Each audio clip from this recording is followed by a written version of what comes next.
उप कक्षा के आधार पर इलेक्ट्रॉनिक विन्यास कैसे लिखा जाता है।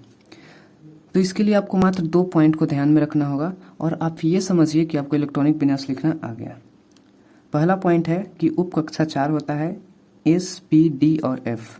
एस में मैक्सिमम 2 इलेक्ट्रॉन, पी में 6, डी में 10 और एफ में 14 इलेक्ट्रॉन हो सकता है।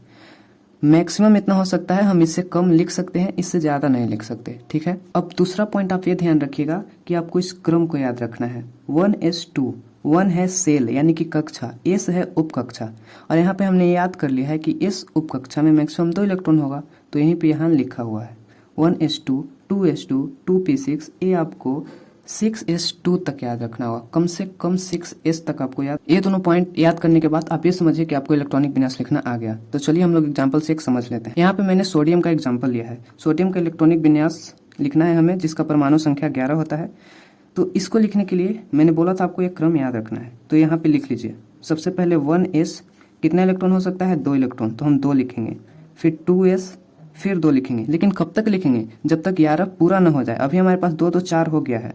2p6, अब हमारे पास 10 हो गया। उसके बाद है 3s, 2 होता है लेकिन हमें 2 की जरूरत नहीं है, हमें सिर्फ 1 का जरूरत है, क्योंकि 10 हो चुका है तो हम यहाँ पे 1 लिखेंगे। ठीक है, ये हमारा बिल्कुल सही है। अब एक एग्जांपल मैं कार्बन का ले लेता हूँ, जिसका परमाणु संख्या 6 होता है। इसको लिखने के लिए भी वैसे ही same process, 1s2, 2s2, 2p, कितना होगा, 6 नहीं होगा, मैक्सिमम हमें नहीं लिखना है क्योंकि 4 तो पहले से हो चुका है, हमें चाहिए 6, तो 2 और लिखना है हमें, बस ये इतना पर ही सही हो जाएगा।